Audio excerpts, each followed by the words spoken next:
2018 marks the 5th anniversary of the Belt and Road Initiative proposed by Chinese President Xi Jinping.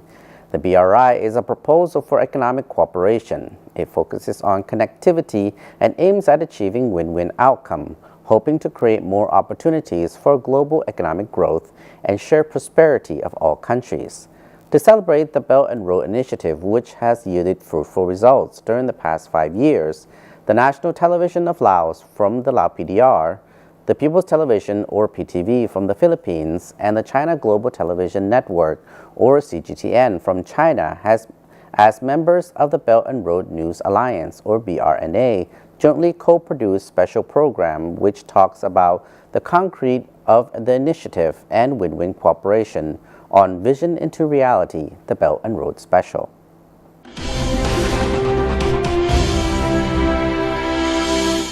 Our Vice Minister, Culinary, has been involved with the project since the very beginning.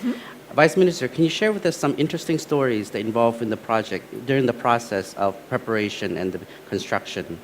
You know, this project, in the beginning, I never thought that this project will in the reality. Why? Because, you know, it's the huge project with the investment of very high cost, around 6,000 million US dollar. So it's very huge money for Laos. In the feasibility study, you know, what is important in the feasibility study is the financial internal rate of return is only 3%. 3% means 40 years the capital can be returned. So it's very long time. No one invests for that. But through the discussion with our friends, colleagues, it takes 6 years, 6 years. And that time I came 2-3 times a year here in Beijing and discuss with our Chinese colleague. And finally, 2016, it takes 6 years, then we start the project. So therefore, I say that this project is really a symbolic, historic, and strategic between Laos and China. Congratulations, I would say. Yes. A long-time feasibility study, isn't it? long time, Eventually, the decision has been made. Yeah, it's been made. And once decision made, we are firm to push it forward. Yeah, Yes. yes, yes. Vice Minister, what benefits you say this project will bring here for Laos, and how do you local people back home in Laos perceive the BRI?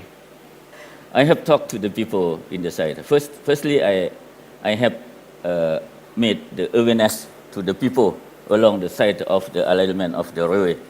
So I make them understanding about the importance of this project. What this project will bring benefit to our people. I just tell them about the cost of the transport. Nowadays, the cost of transport by truck is about 1,350 kip for 1 ton, for 1 ton and 1 kilometer. But if this project ready, the cost for the railway transport is only 630 kip per ton per kilometer, means half price. And at the same time, the stretch, the distance is also half. For example, when we travel from the Vientiane capital to the border to China, it takes 900 kilometers. When we travel by railway, only 400 kilometers. I see. So that creates the opportunity for the population to produce agricultural products to sell to China with cheaper price, and the cost of the goods, the product is competitive. Minister is doing a very good job because, as we all know, for the Laos, the land is very important because it does not have access to the sea. So land transportation is the ultimate way of transportation for your country.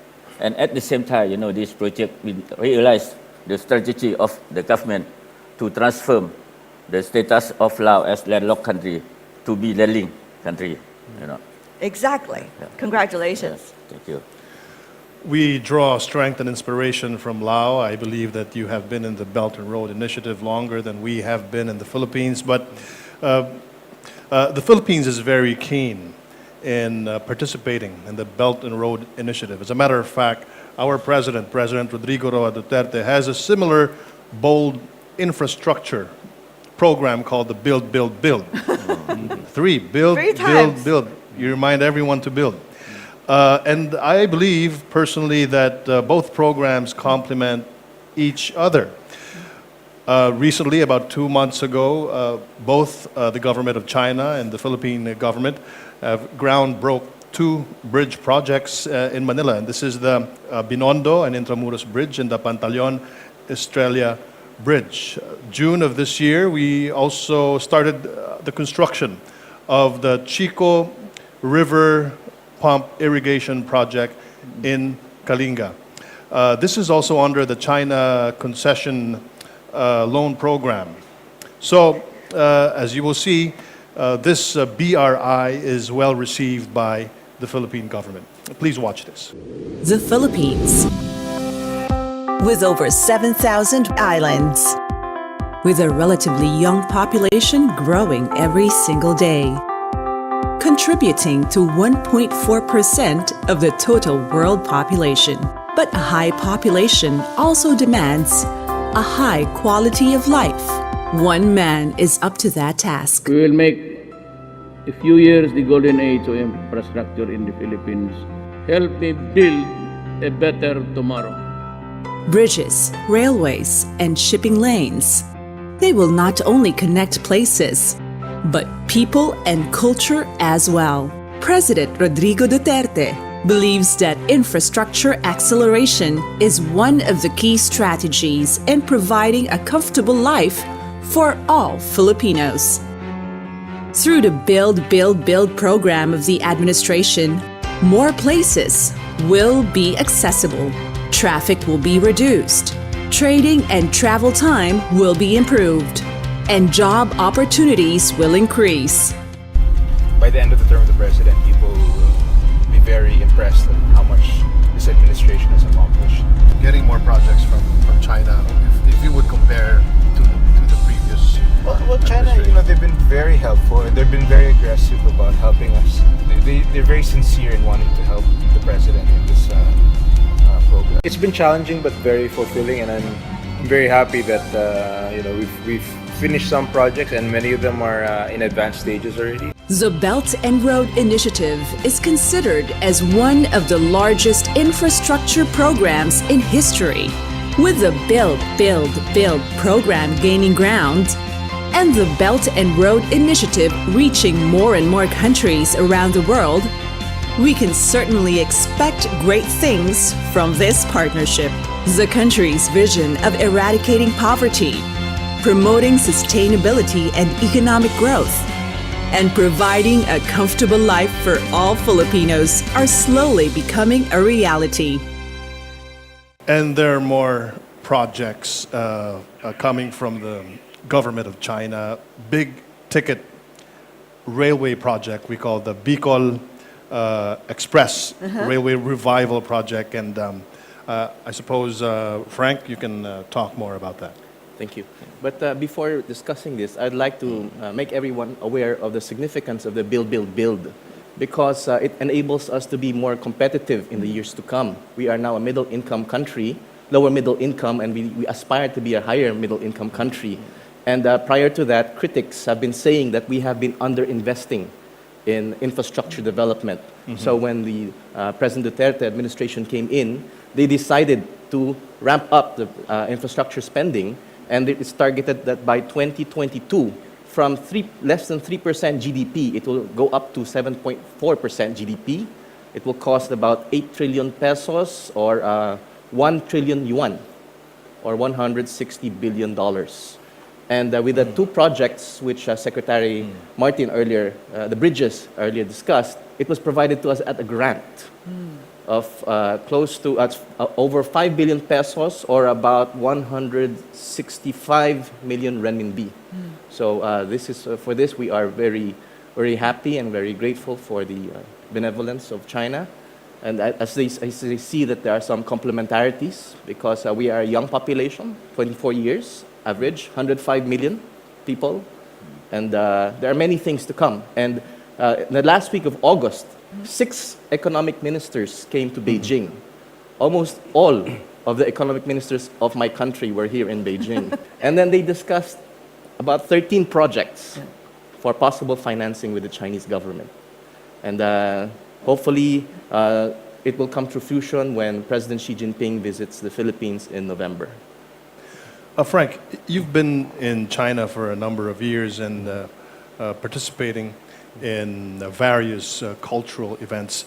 How do you see the improvement of people-to-people exchanges between China and the Philippines? First of all, it's because there's this common.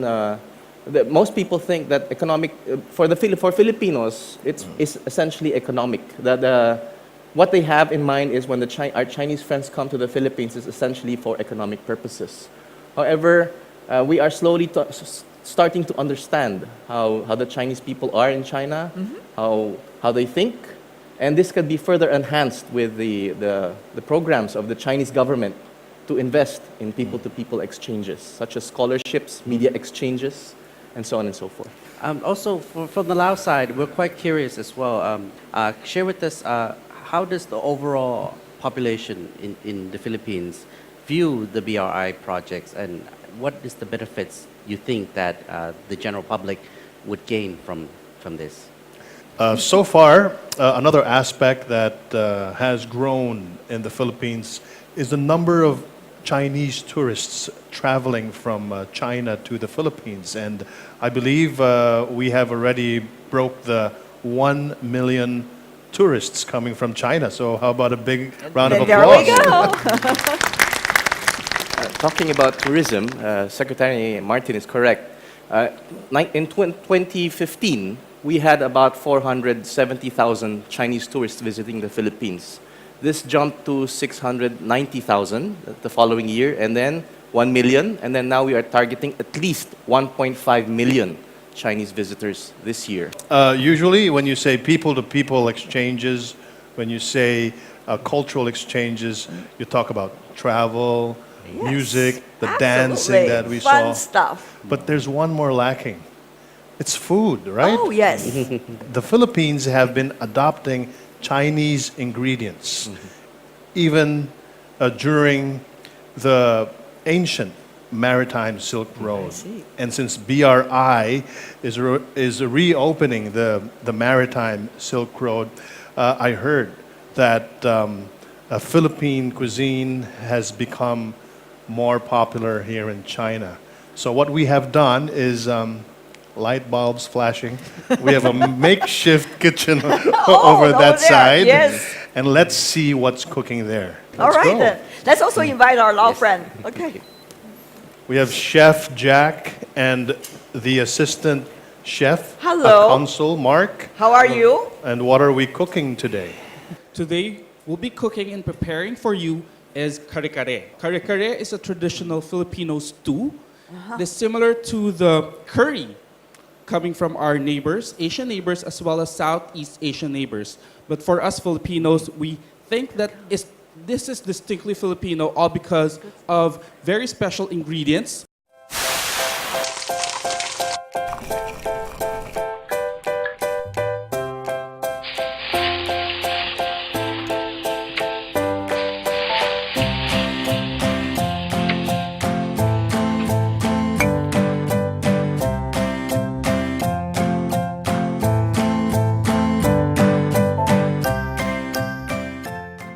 We're going to invite all of them come over.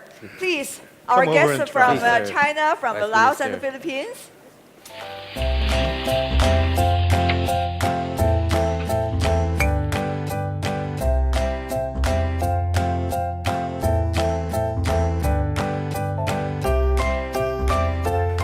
With the beautiful shrimp paste. How about a big round of applause for Jack? Yeah, absolutely.